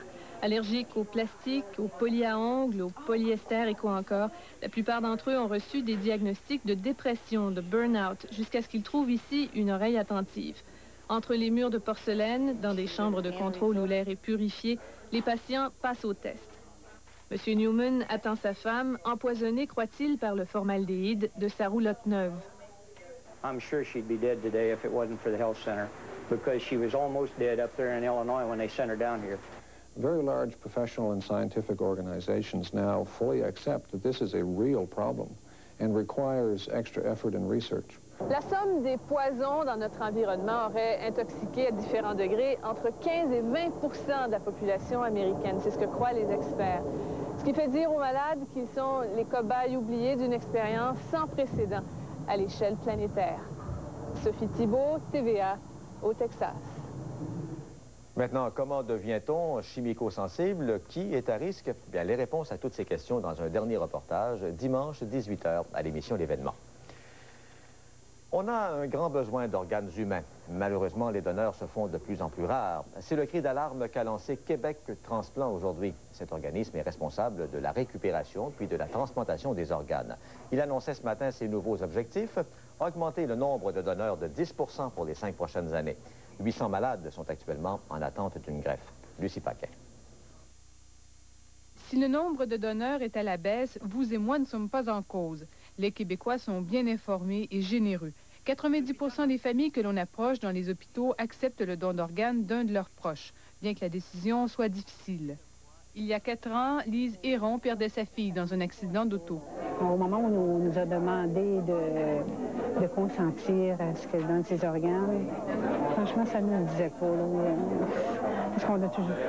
C'était comme y enlever quelque chose à elle, mais en fin de compte, on a accepté. Le problème, c'est que dans certains hôpitaux, les médecins n'abordent même pas la question avec la famille. Bon, ce qu'on veut améliorer au niveau des hôpitaux, c'est surtout le niveau de sensibilisation et d'identification des donneurs. Parce qu'il y a certainement du travail à faire là. On se rend compte qu'il y a des donneurs potentiels qui ne sont pas identifiés dans les hôpitaux. Depuis quelque temps, nous avions quand même des gens qui voulaient offrir des dons d'organes suite à la perte d'un être cher.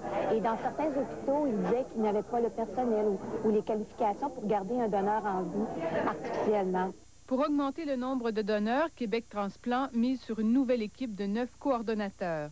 En poste 24 heures sur 24, ils se rendent maintenant sur place dans les hôpitaux dès qu'un donneur est identifié.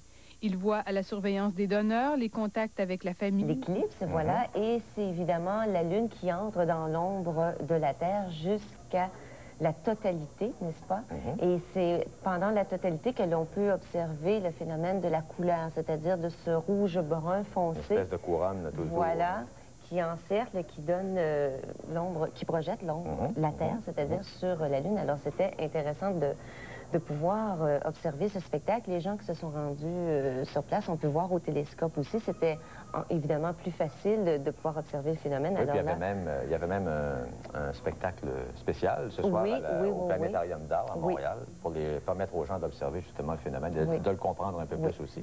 Évidemment, c'est un peu froid, Jacques. Oui. Évidemment. Ceux qui étaient à l'extérieur, oui. Mais les gens, quand même, étaient contents, je pense, d'avoir la chance, malgré tout, de pouvoir observer ce phénomène. Alors maintenant, si on regarde pour ce qui est des prévisions, alors c'est froid pour cette nuit. Demain, ce sera aussi froid parce qu'il y aura des vents et ces vents vont causer un facteur de refroidissement. Alors, voyons voir en détail, tout d'abord sur le sud-ouest du Québec. Pour Montréal et également les Laurentides, ce sera ensoleillé. On prévoit un ennuagement en soirée et les vents seront de 30 à 50 km à l'heure. L'Outaouais, du soleil demain matin, un ennuagement par la suite avec des vents de 30 à 50 km à l'heure. Pour Trois-Rivières, Québec et l'Estrie, ce sera ensoleillé. Les vents seront de 20 à 40 km à l'heure. Et pour toutes les régions, de moins 6 à moins 8 degrés.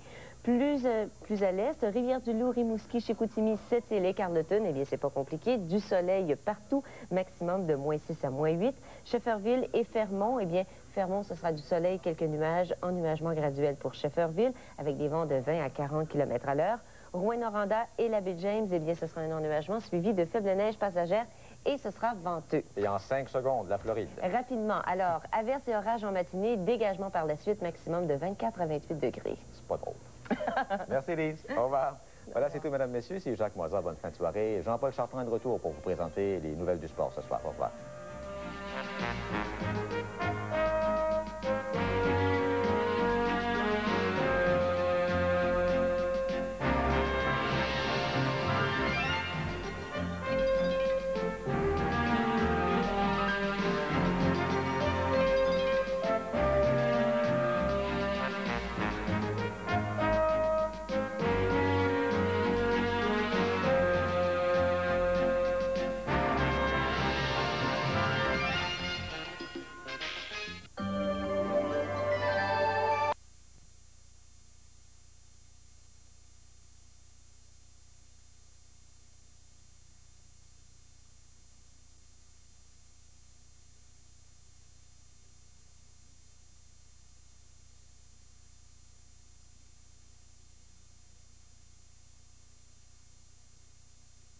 Puis tomber en amour avec ma mère. C'est une histoire d'amour incroyable. Oh là là là! Alors, ta mère, quand ton père disparaît, appelle un policier, puis elle dit, écoutez, il faut que vous fassiez quelque chose. Et puis, il s'amène à la maison.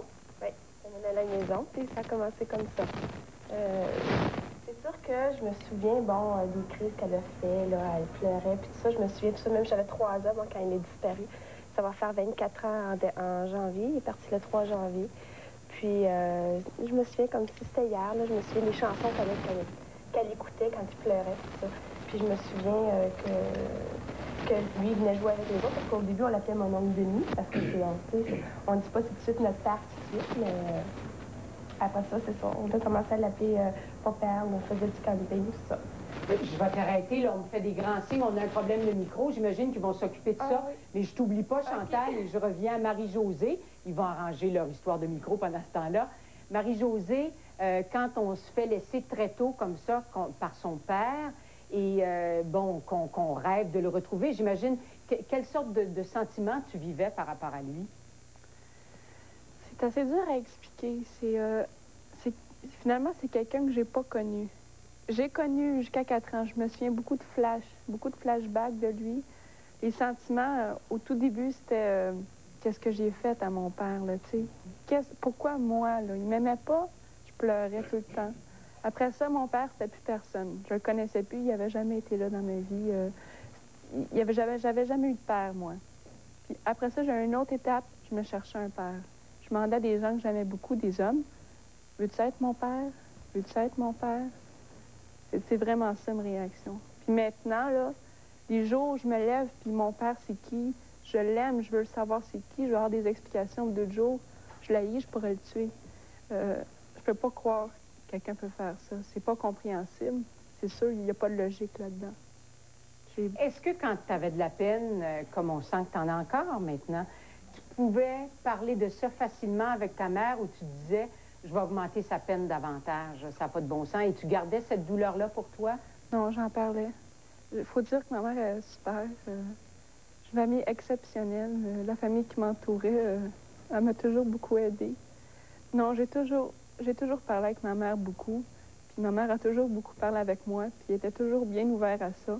Elle avait ses raisons de ne pas l'aimer, mais elle ne me l'a jamais communiqué, qu'elle l'aimait pas, puis tout. Elle me laissait ouvert à moi. Puis si moi, je veux le revoir, si jamais je peux le retrouver, elle va me laisser. Elle dit, oui, c'est ton choix, c'est ton père.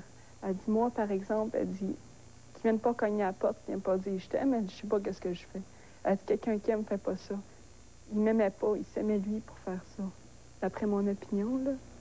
Est-ce que tu as des moyens de le retrouver? Est-ce que tu cherches à le faire? Bien, chercher, c'est des petites recherches minimes. J'ai regardé dans le bottin. Et cette année, la forme, il n'y en a pas beaucoup. Hein. J'ai regardé ça, puis il y en avait 3, 4. J'ai eu un numéro, il n'y avait jamais de réponse. Les autres recherches, non, pas encore, peut-être plus tard. Comme je vous dis, il y a des jours, je veux le voir, des jours, je veux pas le voir, donc je ne sais pas. Peut-être qu'il me voit en ce moment, là. Je sais, j'ai aucune idée. S'il te voit en ce moment, est-ce que, avec ce que tu ressens maintenant, tu souhaiterais qu'il fasse des démarches, qu'il nous téléphone, qu'il nous dise « Dites-moi comment retrouver Marie-Josée, je vais faire la paix avec elle, je vais... » Oh, oui. À ce moment-là, s'il veut me voir, ben, je ne sais pas à qui je peux avoir affaire. Je peux avoir affaire à un robineux, je peux avoir affaire à quelqu'un de très haut placé, je peux avoir affaire à quelqu'un qui ne veut même pas me voir non plus, tu sais. Mais s'il veut me voir, moi, je suis prête à le voir. Je veux savoir ce qu'il a à me dire. Je veux pas savoir ses sentiments, ça, non. Je veux savoir pourquoi, c'est quoi les raisons qu'il est parti, puis moi, je ferai mon choix après. Si je veux continuer de le voir ou bien si j'en fais mon deuil. Est-ce que c'est des raisons comme celle de Marie-Josée, Chantal, qui font qu'à un moment donné, tu as voulu retrouver ton père et tu as fait des démarches? Moi, c'était ma grand-mère qui... bon, c'était son souhait le plus précieux avant de décéder, avant de mourir, puis je l'ai fait ça pour elle. Moi, comme je disais tantôt, moi, j'ai fait appel à un détective. Ça m'a coûté beaucoup de sous pour essayer de le retrouver, mais c'est un charlatan. C'était pas vrai ce qu'on m'avait dit, là, que c'était lui, puis que, bon, on me disait qu'il voulait me voir, qu'on avait trouvé un aux alentours qui voulait me voir, puis dans le fond, que c'était pas vrai. C'était tout du charlatanisme. Le détective était un charlatan? Oui, le détective, c'était un charlatan. Ça t'a coûté cher? Ça m'a coûté cher pour rien. Mais c'est ça, c'est... Les raisons, comme elle dit, c'est pourquoi. Pourquoi? On voudrait savoir pourquoi. Mais comme je dis, moi, vu que ma grand-mère est décédée, maintenant, je veux plus savoir pourquoi. Parce que mon père, c'est celui... Parce que c'est facile de faire un enfant. Mais celui qui élève, celui qui est là pour les problèmes, celui qui est là tous les jours, c'est lui qui est le vrai père. Fait que je me dis, d'avoir fait un move comme ça, puis de s'en aller, ça ne mérite pas de porter le nom de père. Alors, tu l'as pas retrouvé, ton père? Je ne l'ai jamais retrouvé. Ça fait 24 ans. On n'a jamais eu de nouvelles. Ça fait 24 ans au mois de janvier. Puis jamais eu de nouvelles. Lieutenant Couillard, bon, il y a plein de gens qui se réfèrent à vous quand une personne est disparue. Et qu'est-ce que vous pouvez faire? D'abord, j'imagine que vous n'intervenez pas dans tous les cas. Quand quelqu'un est parti volontairement, puis qui n'a pas fait de gros dommages, qui n'a pas laissé trop de dettes... Effectivement, dans un premier temps, il n'y a aucune contrainte judiciaire dans le départ d'un adulte dans le contexte dont on discute depuis tantôt. Cependant, le rôle du policier est surtout un rôle de soutien, dans un premier temps, auprès des concernés. Et dans un deuxième volet, il est aussi important de complicité dans les recherches de l'individu qui manque à l'appel. Donc, nous, on a certains moyens que la personne citoyenne n'a pas, que nous utilisons auprès des informations entre corps policiers. Nous avons aussi des entrées auprès des hôpitaux où on peut obtenir des renseignements nominatifs pour tenter de localiser des gens qui se font partie d'un rapport de disparition. Mais si je comprends bien, il y a plein de gens qui décident plutôt d'aller vers les détectives privés en se disant peut-être que votre système n'est pas au point ou... Dans un premier temps, je pense que le meilleur conseil qu'on pourrait donner aux gens, c'est effectivement de consulter et de faire un rapport auprès du service de police. Dans un premier temps, je pense que ça ne doit pas négliger. Et si les gens ne sont pas, je dirais pas satisfaits, parce que quand même, il y a des échéances, comme on entend parler depuis tantôt, 40 ans, Il y a des gens qui, à ce moment-là, ont engagé des détectives, mais soyez très prudents lorsque vous entreprenez ce genre de démarche-là. Avec un détective. Exactement. On s'arrête là-dessus, on vous revient tout de suite après cette pause.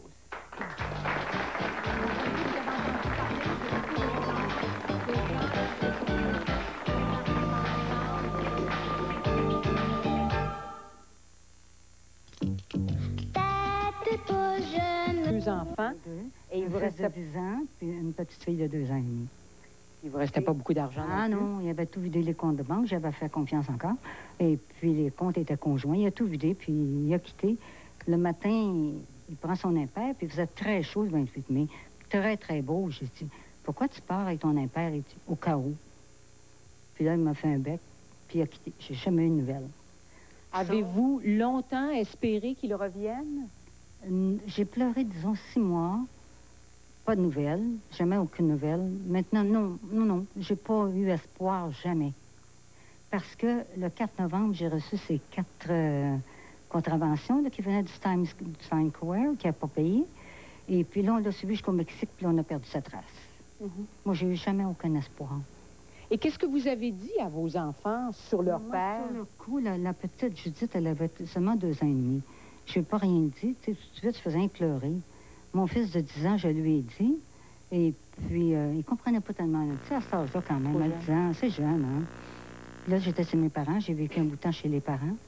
Et puis après ça, les beaux-parents sont obligés, hein. Là, la belle-mère m'a payé les 2 tiers. Puis mes parents me payaient le tiers. Alors, il y a des gens qui vous ont donné un coup de main pour vous sortir de là, le temps de vous trouver du travail. Du travail, oui. Parce que les enfants étaient trop jeunes à ce moment-là, vous voyez. Puis j'ai dû avoir recours aux beaux-parents. Puis sa mère est morte subitement le soir de Noël, puis... Pas de nouvelles du fils Pas que du jour. tout. Non. Louise, je serais curieuse de savoir justement qu'est-ce que vous avez dit à votre fils Pierre en ce qui concerne le père qui était... Je suis pas tellement fière de moi là-dessus. Parce que, disons que quand ça a commencé, là, quand il a pris à peu près 1 an, 1 an et demi, c'est sûr qu'il voyait ses tantes avec les enfants, puis avec les papas, puis tout ça. Puis là, disons qu'il a commencé à nous demander où était son père. Et puis là, ben, c'est la grand-mère qui a pris les devants, qui lui a dit que son père venait quand il dormait. Il venait les fins de semaine, puis il venait quand il dormait. Alors, à un moment donné, il a dit, ben mon Dieu, comment ça se fait la prochaine fois, grand-maman, tu me réveilleras quand il va venir. Alors ça, c'était au début. Puis disons qu'après, on entreprend notre vie, on travaille beaucoup, et puis on dirait que c'est un sujet tabou. Tu t'en parles plus, personne t'en parle de ça, parce qu'on a le cœur toujours prêt à pleurer, presque. Alors, quand il a pris à peu près 7 ans, là, il m'a demandé ce qui était arrivé de son père, puis je me souviendrai toujours, je me promenais sur un trottoir. C'était réellement pas le moment propice. Puis peut-être c'est des copains qui avaient demandé, toi, ton père, qu'est-ce qu'il fait ou ce qu'il arrive. Alors, je lui ai dit, j'ai dit, écoute, j'ai dit ton père. Ah oui, il m'a demandé, il dit, écoute donc, vas-tu revenir, papa? Puis là, j'ai dit, écoute, franchement, t'es tout si bien d'oublier tout ça. J'ai dit, t'es tout si bien de dire qu'il est mort. Ça fait que là, lui, il s'est rappelé de ça, puis il me l'a rappelé là, des années après. Alors, les années ont passé, puis vers l'âge de 13 ans, ben, il est encore arrivé avec la même question. Mais croyez-vous ça, je n'étais pas encore capable d'idée. Je suis venue là, toute émue, là, puis la boule dans la gorge, et puis il m'a dit, laisse faire, parle-en pas. Puis il est allé voir quelqu'un de sa famille, là, de la famille de mon mari, puis c'est elle, là, une de ses sœurs, qui lui a finalement dit exactement ce qui était arrivé. Qui est arrivé, puis après, là, il a commencé à le juger, là. Bon, c'était un sans-cœur, c'était ci, c'était ça. Et puis moi, là-dessus, j'ai dit, écoute, moi, c'était mon conjoint, j'ai dit, on s'aimait beaucoup. J'ai dit, moi, je ne l'ai pas jugé. J'ai dit, je ne sais pas ce qui est arrivé. J'ai dit, pourquoi toi, tu le jugerais? Et puis après ça, là, quand il était adulte, ben là, il a commencé à comprendre que... il ne le jugeait plus. Là, il a peut-être commencé là, à l'accepter, puis ça s'est passé comme ça. Alors, ça veut dire que pour vous encore, Louise, vous ne l'appelez pas un sans-cœur, vous? Non. Non. Vous Moi, je me dis, il est hypothèse... arrivé quelque chose le long de la vie, là, qu'à un moment donné, il ne pouvait pas revenir. Puis il faut dire que moi aussi, j'ai refait ma vie entre-temps. Ça a pris du temps, mais j'ai refait ma vie. J'ai eu un conjoint, puis on a vécu 21 ans ensemble. Il est décédé, ça fait pas tout à fait 2 ans. Alors, quand j'ai commencé ma deuxième vie, c'est le cas de le dire, moi, j'ai tout mis dans le sous-sol, les portraits, tout ce qui pouvait rappeler le premier, j'ai tout serré ça. Alors, ce qui est arrivé, c'est que là, ça a ressorti un peu depuis que mon conjoint... Oui, depuis que j'ai été appelée, puis aussi depuis que mon conjoint est décédé. Puis entre-temps, mon fils a voulu aussi le retrouver. Il y a 10 ans, là, parce qu'il y a des enfants, là, aujourd'hui, il y a un petit garçon puis une petite fille. Puis là, quand ces enfants-là sont venus au monde, là, la maladie l'a pris d'essayer de retrouver son père. Puis, disons qu'il a fait quelques démarches, mais ça n'a pas rapporté de fruits du tout, tu sais. On va s'arrêter là-dessus, on vous revient tout de suite après cette pause.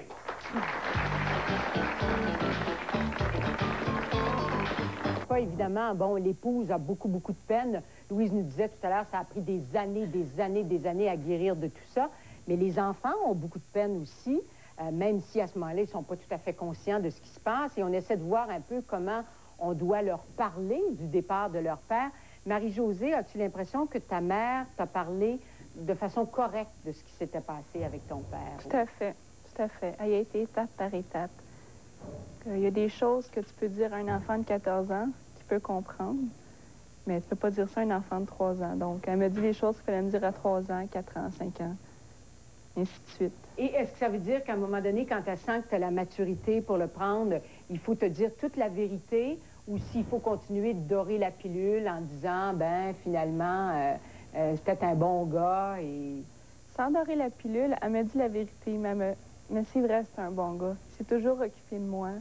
Je me souviens des Noëls, des cadeaux, des sorties. Il m'amenait partout, des fêtes, des escapades. Puis mes parents, puis ma famille aussi qui m'entourait, étaient proches. Mon père était proche d'eux autres aussi, puis il était proche des enfants, s'occupait des enfants aussi. Ils nous emmenaient faire des balades. Il n'y a rien qui présumait ça, rien. Ma mère, non. Puis ce qu'elle m'explique, ma mère, elle m'a tout conté ça, puis les choses que je me souviens aussi là-dessus. Elle m'a jamais vraiment doré la pilule. Elle m'a dit ce qu'en était, puis ça a toujours été un bon gars, franc, tout ça, mais pas responsable. Pas responsable. Non. Ce qui fait qu'après, tu as vécu ça combien d'années, ce bonheur-là, avec ton père, là, que tu nous décris, les Noëls ensemble et tout? Jusqu'à l'âge de 4 ans. Mais que je me souviens, c'est peut-être une vingtaine, trentaine de flashs, là. Mais je me souviens vraiment de lui concrètement. Puis après ça, plus une nouvelle? Non, parce qu'il était supposé venir me chercher une fin de semaine, car ma mère était pas avec lui. Ils s'étaient séparés. Puis il n'est jamais venu. On a juste appris par un oncle qui était parti travailler à l'extérieur. Puis plus de nouvelles, plus rien. Sa famille est dans l'ouest du Canada. Aucune nouvelle, rien. Presque pas de possibilité de le retracer. Toi, Joanne, est-ce que tu trouves que ta mère t'a parlé de toute cette histoire-là de façon correcte ou en décrivant le père que tu as l'impression d'avoir eu pour le vrai? Ou... Oui, parce que moi, je lui posais pas trop de questions parce que j'avais peur rentrer le couteau à nouveau dans la plaie. Peur de la voir en larmes? Oui, parce que je me disais, ça se peut pas, ça me fait tellement de peine. Imagine-toi, elle, comment elle doit avoir de la peine. Fait que je n'osais pas trop... Je me souviens pas qu'on en a parlé beaucoup parce que je lui posais pas trop de questions. Même mes premières recherches, je les avais faites discrètement. Je d'un coup que ça l'affecte trop. Mon père aussi, là, mon autre père. Puis, c'est ça, je ne voulais pas faire de peine à personne. Puis, quand j'ai voulu vraiment le retrouver, que j'étais décidée, là, elle m'a juste dit, sois vraiment réaliste, là, pense-y comme il faut, sois sûr, ça peut te faire autant de bien que de mal. C'est ce qui est arrivé aussi, ça m'a fait autant de bien que de mal. Elle avait raison. Ah oui. On va maintenant parler avec une femme qui a passé par toutes les gammes d'émotions depuis qu'elle a perdu sa fille. Claudette Bélanger, vous avez perdu votre fille il y a 10 ans. Oui. Et ça s'est passé, c'est une disparition mystérieuse aussi. Très mystérieuse. Qu'est-ce qui s'est passé aussi? Elle est venue me voir le vendredi soir. Et puis, il n'y avait rien de spécial. Puis le lendemain, elle s'en allait dans une grosse fête, un 35e anniversaire. Elle avait quel âge? Elle avait 19 ans au moment de la disparition. Elle a eu 20 ans dans le même mois. Puis elle ne demeurait pas chez vous? Non, elle ne demeurait pas chez moi. Ça faisait déjà 7-8 mois qu'elle était partie de la maison. Et puis, disons qu'elle était allée garder chez une amie de son copain. Et puis, ça faisait quelques jours qu'elle était là. Et puis, le vendredi soir, elle est venue me voir. Puis le samedi soir, moi, j'ai eu un téléphone comme quoi que ma fille n'était plus là. Et puis, naturellement, j'ai pensé que c'était une farce pour commencer. Mais à un moment donné, quand il me dit, il dit, il y a quelque chose de bien, bien grave à votre fille. Bien, je dis, qu'est-ce qui est arrivé? Fait que là, ben il dit, j'ai dit qu'il y avait un accident. Fait que, il dit non, il dit c'est pire qu'un accident. Ben j'ai dit quoi? Es-tu morte? Je sais pas. Il dit c'est pire que ça. Ben j'ai dit pire que la mort, qu'est-ce que c'est? Il dit elle est disparue. J'ai compris que c'était vrai. Qui vous disait ça? Son ami à Son elle? ami à ma fille, oui. Est-ce qu'il vous donnait d'autres informations? Est-ce que c'était un gars à qui vous faisiez confiance, ce gars-là? Ben disons que moi, je le connaissais pas tellement, on va dire personnel, là. Je le connaissais parce qu'il venait des fois avec ma fille. Il était bien correct. Il avait l'air bien correct, le garçon, là. Et puis, donc, c'est un cas mystérieux. Parce que vu qu'elle était pour aller à cette fête-là le samedi soir, puis qu'elle s'est pas rendue, moi, j'ai pensé qu'il y avait quelque chose qui était arrivé, mais qu'est-ce que c'est, on ne sait pas. C'est un mystère, on ne peut pas savoir c'est quoi. Puis à ce moment-là, ben disons, j'ai attendu jusqu'au lendemain. Et puis le lendemain, je voulais être certaine de ça. J'ai téléphoné au poste de police qui était proche de ma fille. J'ai demandé si on avait fait une plainte, comme quoi il y avait une disparition. Ils m'ont dit oui. Mais comme c'était une adulte, ils n'ont pas commencé les recherches tout de suite. Bien, je pense qu'ils donnent un laps de temps. Et puis, je l'ai réalisé une semaine après, là, vraiment, là, que c'était vrai, qu'elle était disparue. Là, j'ai commencé à être malade.